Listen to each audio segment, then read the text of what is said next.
well, it's affected the fire department in a lot of ways. A lot of ways people don't understand and don't even think about. One is how it affected us right out of the gate. Is trying to get the appropriate PPE for our guys and gals, and having a limited PPE that was available. And then what we had to do is kind of like taking $1 and stretching it as far as you can. Mm-hmm. We had to do that with our PPE. And it's just 2 months into it now. We're just now getting the stockpile that we needed probably 2 or 3 months ago. But one of the small things that people don't think about is small, maybe small to them, but it's huge to us, is we care about our folks. And if one person was to get sick with COVID-19 and come to work, and then they stayed at work for 24 hours and say they exposed that entire shift, and then the shift change come on after that, mm-hmm. There's a potential for us to have to shut down an entire station, which mm-hmm. could affect up to 36 people, one person. And so we had to be very careful with that as we evaluated our policies. But one of the other things is we didn't have policies on this.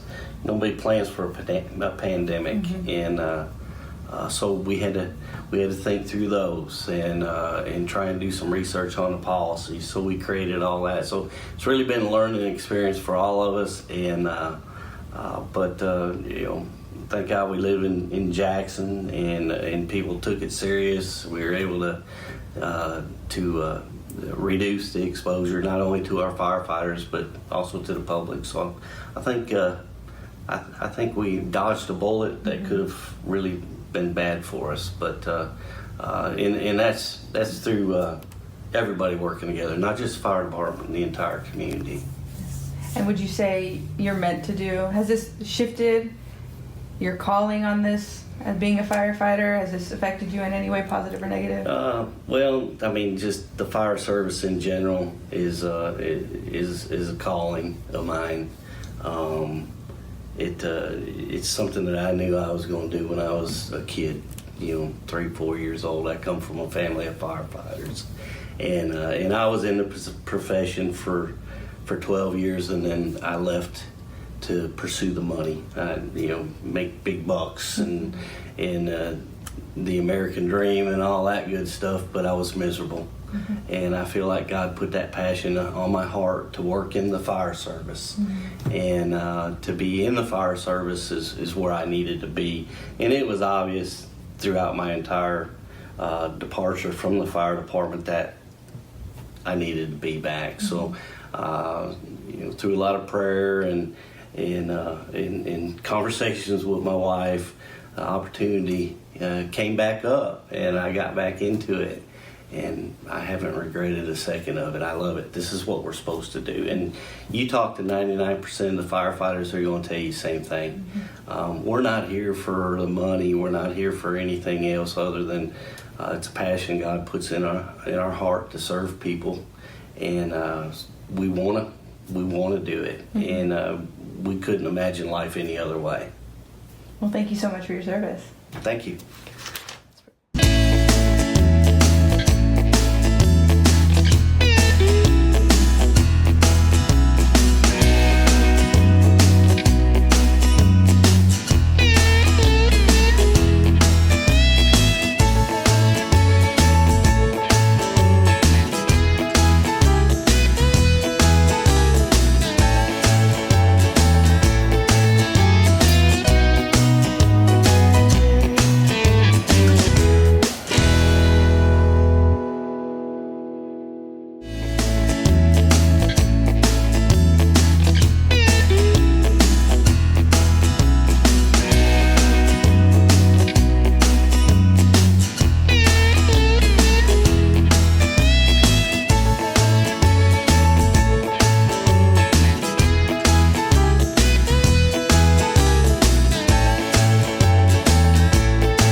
So has this pandemic affected being a nurse?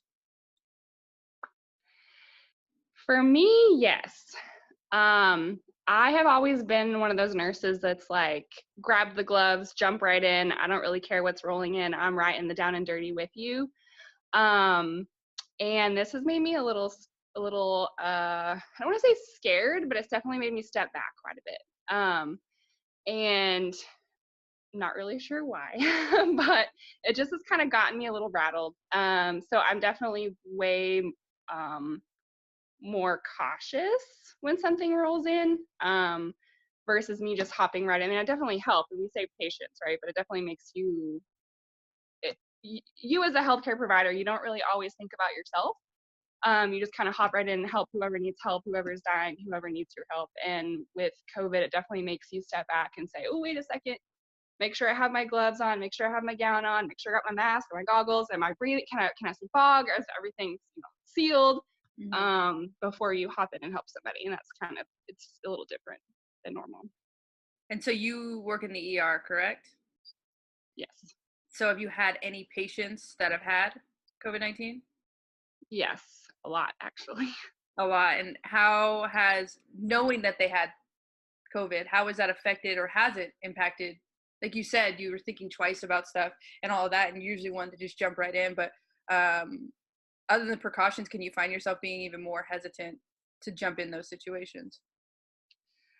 Yes, we definitely take way more precautions, even especially when we're like intubating or doing any aerosolized procedures. But it's mostly treating every single person like they're positive no matter what, which you do on a normal basis as far as like, bloodborne pathogens. And, if it's flu season, if someone comes in with a cough, you're going to treat them like they have the flu anyway. So it's still the same, what you would normally do, but it's just, I think, heightened because of everything that's going on. We have a higher death toll. We have people like that are getting extremely, extremely sick, being in the ICU and dying from this. So it definitely makes you more heightened of it, even more so than what you normally would be. So I definitely caught myself on several occasions when they have been doing procedures where I don't need to be in the room, kind of being like, I think I'm good. I'm just gonna wait out here. Let me know if you need anything. I'll run and grab it for you. Which you should be doing anyway. You should be limiting exposure for us anyway. But I've definitely taken the step back when usually I'm totally the let me in there, coach. And it's totally different for me for sure. Have you questioned being a nurse in a time like this? I have questioned my career the whole entire time I've been a nurse, to be completely honest with you. But during this time, especially with anxiety and I wouldn't say fear, but I mean, I guess it is a little bit of fear during this time. It does make you question things a little bit. I don't necessarily question my career choice. I question my department choice sometimes. Is this the right place for me? Is this where I should be? If I was in the correct place, why would I be having this amount of anxiety with it? And just kind of processing all those emotions. Emotions are normal, so it's just, these are different emotions for me to process. I've never had these sorts of emotions around my job before. And giving myself grace to know that the emotions are okay. So no, I haven't questioned being a nurse specifically, but I've definitely questioned whether I should or do belong in the emergency department. Wow. Well, thanks for what you do. I think nurses are unsung heroes, and not because I'm in nursing school. I actually have always believed that. I don't think they get quite enough credit for all that they do. And I think times like this, people are starting to realize just how much nurses really do and how much they risk and how selfless they really are. And so, I mean, I appreciate it. I know you've been a nurse for, what is it, 7, 8 years? This is year 7. Yeah. Mm-hmm. So, I mean, I appreciate it. And so what would you say the hardest part about all of this, the pandemic, has been? I think for me, it's just the mass panic. I've always tried to keep calm, especially when something traumatic has happened or someone's really, really sick. They look at you. They look at your face and they look at your reactions to what's going on in the situation to kind of gauge, oh crap, am I really sick? Do I need to call my family? Is the family worried? So for every, that's a limited instance, right? You have one patient who's really sick, or you have, a trauma that came in. That's to one specific instance versus this, everyone's coming in a panic. And so it's definitely hard sometimes to kind of keep your calm and not freak out yourself, because you are freaking out in your own way. But it's kind of been difficult for me to just kind of, all right, like I'm freaking out, but I need to freak out at home, and I need to kind of rein it in and keep the calm for everybody else. And because people are not always educated enough sometimes with educated enough isn't the right word, but you kind of know what I mean. When they're like watching the media and they've talked to Frank, the neighbor, whose, daughter's kid had that, and so it's just kind of hard to rein that in sometimes of like, okay, this is the newest news. It changes every day. So just to kind of re-educate people, calm their nerves, let them know someone's got them, and go on about the day. So that's been difficult. Right. And I hear what you're saying with that lack of education, in a sense of the true education. They get a lot of things from people in different sources, and where do those sources get it from? And we don't really know what's valid. And I think the medical field is where we should really rely on where to get our information from, right? And so we try. right. We Yeah. try. And it's hard because how often can we really hear it? I mean, I'm not living as a nurse right now, but I know that most of my education on it would be from the media or social media platforms, or what people say or hearsay, all that stuff. And so I can imagine that's hard as a nurse to balance and try to keep them level-headed during those times, right? And then what would you say is the most fulfilling part about being a nurse during this time? I would actually say the same answer, because it's just really cool to be able to give that, to be the calm for somebody, and to let them know, hey, like, I got you, like, it's okay. We're all in this together. Yeah, I'm a little freaked out too, but, wash your hands, wear your mask. The, contagion rates will decrease if you wear your mask, and I'm wearing my mask. So it's just kind of, that's even more of a reward for that kind of thing too, is just being like, just to see the calm come over them too, and say, oh, okay, phew, like, she's got this, she's got a smile, she knows what she's talking about, and just to kind of reassure them. So it's good. So all that being said, I want to know, are you a Christian? yes. So then in a time like this, where fear is our driving force almost as a society, in the hospital, and like you said, you're trying to calm the fears and calm the storm a little bit and just offer people hope. Has your faith in this time helped you handle everything that's going on being a nurse? Absolutely. I think that on the days where I have noticed that I'm just out of control with anxiety, just myself, of like, oh my gosh, I don't know if I can get through this day. Like, there's so much going on. People are dying. People are sick. And I just kind of take my own second and pray about it, talk to God about what I'm feeling. And like I said, emotions are normal. We're human. But he's got you, and he knows what's happening, and he knows what's going to happen. And just praying about it and knowing that my Lord has got me kind of just recenters me, especially in the middle of a crazy shift or at night when I wake up and I can't go back to sleep. And also just to be like, it also puts a smile back on my face, and just to kind of, pull me back out of that dark place, and just to know that it's going to be okay. Mm-hmm. Yeah. It offers a hope that I don't think any medicine or anything else can offer in a time like this, when it is a bit chaotic.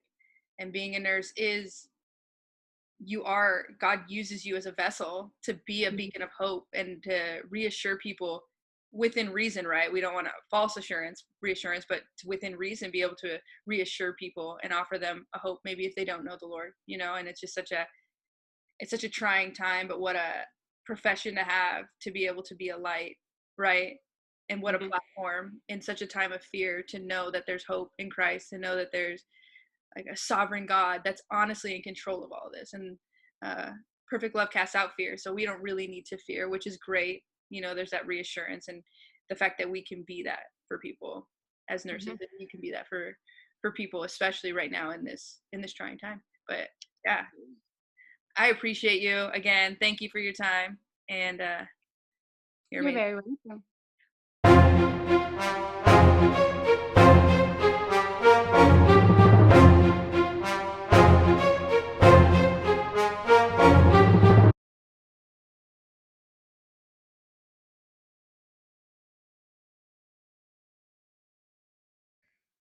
Hi.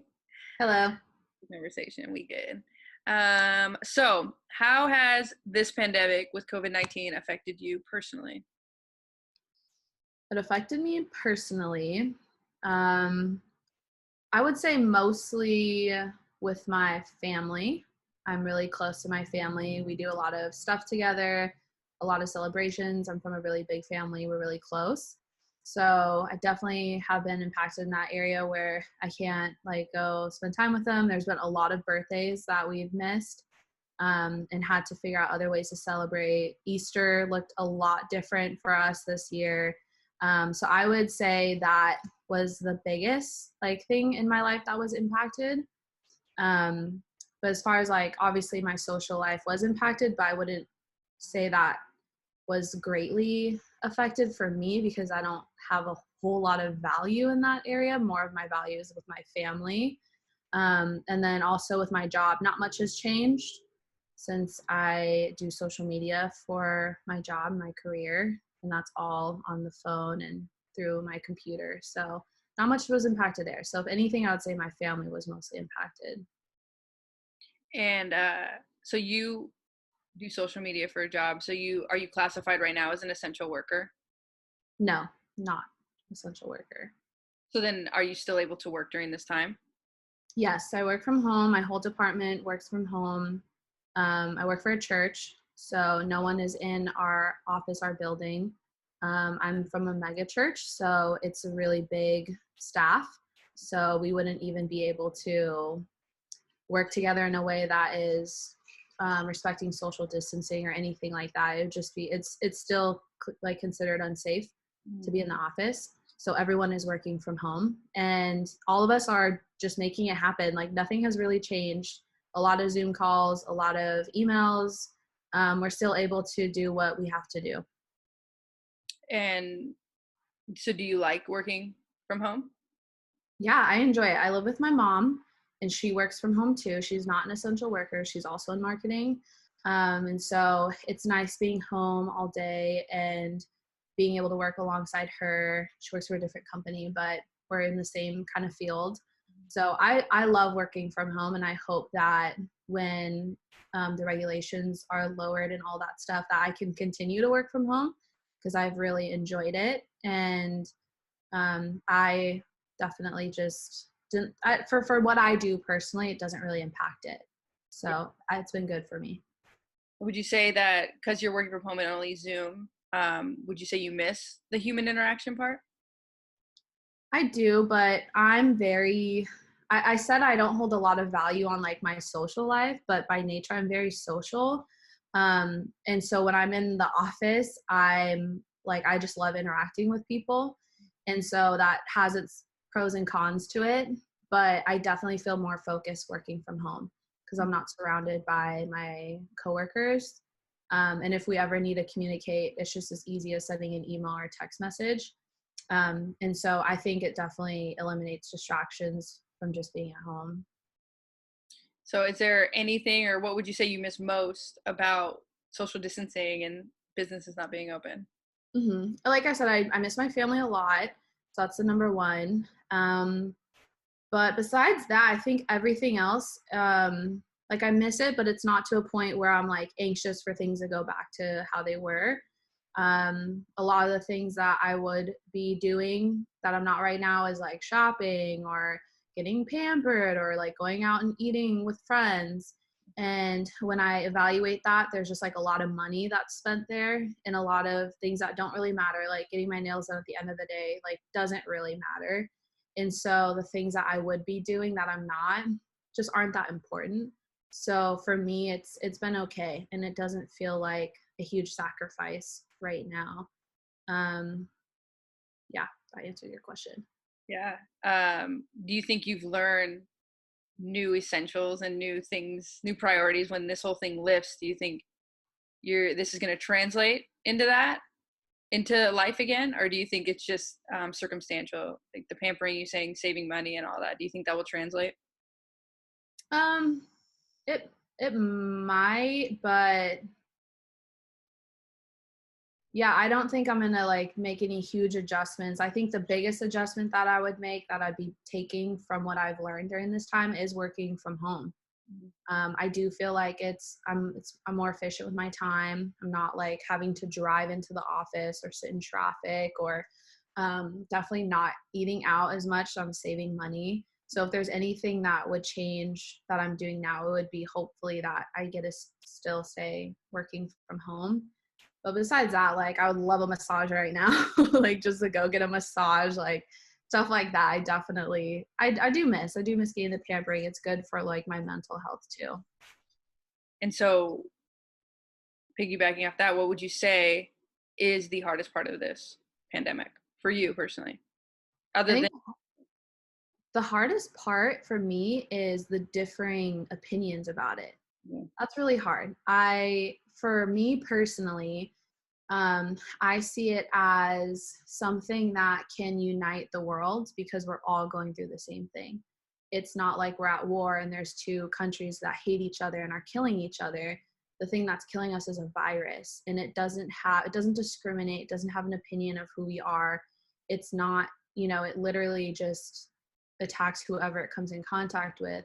And so it almost feels like it's like the world against this virus. And it's hard because everyone has different opinions about the way it's being handled, how people are responding, the whole why, like, why is this even happening, or all the different opinions. I think is really hard because I'm like, our different opinions is actually separating us when this is such a cool opportunity for us to come together. Like, doesn't matter like what your political stance is, like the whole world is aware of this virus and the whole world is responding to life because of this virus, the same thing. And so if anything, it could unite us, and there could be a lot that we can learn from each other. But because there's so many differing opinions, it's causing more separation. So for me, that's hard. I wish in the beginning, I feel like the world was responding the same for the first 2 weeks. And as time led in, more political opinions got involved. And I think that's where it started to divide us. But I enjoyed it while it lasted, for us to feel like we're all in this together. But what's hard now is that everyone is just responding to it so differently based off of their opinion. And do you think when everything lifts and everything goes back to whatever normal, maybe a new normal, whatever this may look like coming back in, do you have any emotions or thoughts on that? Yeah, I'm kind of weary in a sense where, like, I was telling my mom, it's just nice because like I'll go for a drive just to change the scenery and not be in my house. I'll go for a drive, and it's really nice not seeing crowded freeways or crowded shops, just crowded areas or parks or anything. I mean, it really depends where you live and the regulations, but for what I'm seeing, there's not as many people out. And I like that because it doesn't feel like people are busy. Feels like everyone's at home, just like being with people, or even if they're by themselves, like they're at home, and hopefully they're being still and just relaxing and working on themselves in their personal lives.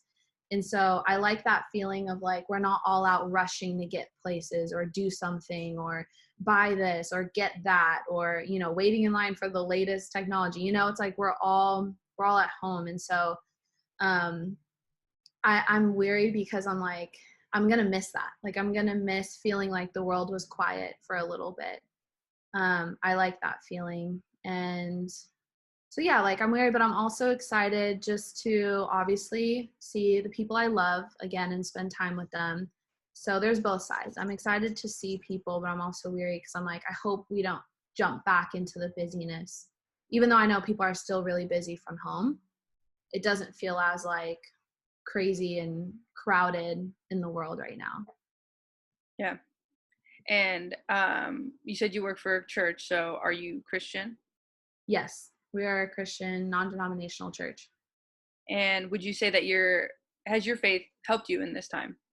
Absolutely. Yeah, absolutely. I think when everyone's asking questions of why and how and when will this end, all these questions circling, causing anxiousness, I think when you know God and you know Jesus, there's an opportunity to ignore the questions and focus on who is with you and who is giving you life and who is giving you hope and who is speaking, love over you, that it's going to be okay. It's going to be okay. And I know there are a lot of Christians out there who don't see it that way, that are asking questions and are looking in the Bible saying, is this the end of the world? And trying to measure what they're seeing against what the Bible says. And that is hard as a believer because those kind of things, they stir up anxiousness. And anxiety is not a fruit of the Spirit. It's not in God's character. It's not his doing.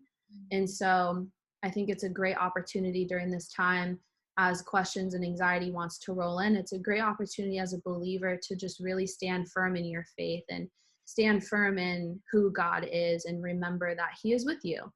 No matter what people say or no matter what people think, what remains true is that God is still God and he is still with you and he still loves you no matter what's happening in the world. So my faith has definitely increased during this time. My relationship with God has definitely strengthened during this time. And I'm spending a lot more time with him because I'm not, out socializing and driving places and doing stuff. So I have more time to just, sit in silence and read my Bible and pray. And it's just been amazing. Have you had any opportunities, because you're clearly well-spoken and well-versed, and have you had opportunities to share this? Because I was talking to a nurse earlier and they were saying how they've used that platform to be able to share hope in this time where fear is trumped a lot of people, right? And like you said, anxiety and such. Have you had opportunities to be able to talk about the Lord in these times?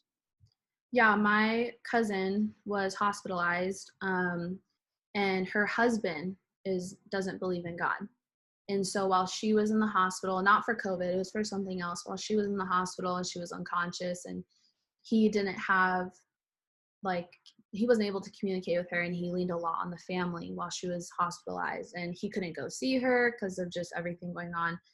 And so that was such a great opportunity for me and my mom to just encourage him and pray for him. And, we didn't do the whole hey, we know you don't believe in God, but we still want, we just came in and we said, God loves you and he's with you in this and he's after your heart. And we just want to pray with you, encourage you. We would send him scripture. He wasn't asking for it, but we knew that when you're in a time like that, your wife is hospitalized. You don't know what's going to happen to her. And, she's in a hospital with not just COVID, other stuff is circling around in there. You're anxious and you're weary. Your heart wants to feel hope. And so it was a great opportunity for us to be able to minister to him. And he, he's at the point where he reaches out and asks for prayer and shares praise reports. And he definitely thanks God. I don't know if I would say he got saved, but I do know his heart is more open to God and more willing to turn to him. And then what I do for work is I manage social media for our senior pastor. So he's doing a lot of work in reaching the community. He works a lot with the city and does a lot of outreach. And so I've been able to support him in his social media and getting out the word. And I know his platform has increased greatly during this time. And I believe it's because we're sharing hope on his social media. We're sharing a message of hope and peace, and people want to hear that. So his social media has gone through the roof during this time. And so that's another way I'm indirectly sharing hope with people and indirectly sharing a platform. It's not mine, but I am definitely sowing into it through my job, which has been really awesome. Great. And how would you feel about praying right now, maybe over our country and first responders? Praying right now? Yeah, over just our country, first responders, and everything kind of the pandemic and what's been going on. Yeah, I would love to. All right, great. Thank you. Yeah. Father, thank you so much for this time. Lord, thank you that you are with us and that none of this surprises you, God. You are not surprised by COVID. You are not surprised by regulations or anything that is going on in this world, Lord.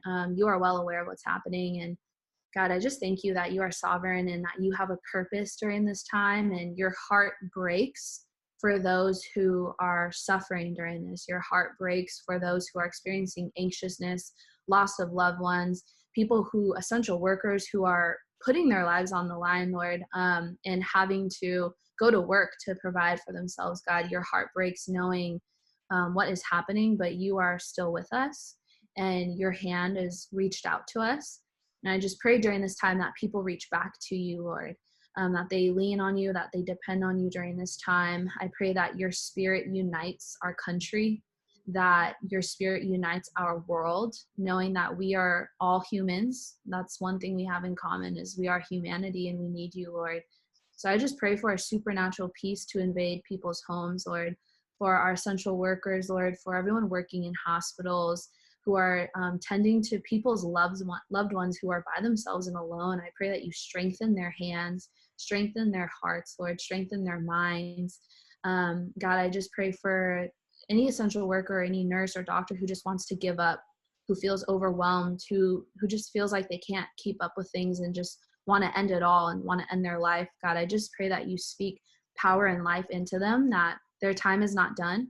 You are not done with them. And I pray that you give them supernatural power and strength to continue on in life, Lord. You are with them and you love them. And so I just thank you so much for this conversation. I thank you for Lauren and everything you're doing in her life, God. And I just pray for your hope, your glory, your love to be known during this time. We love you. Amen.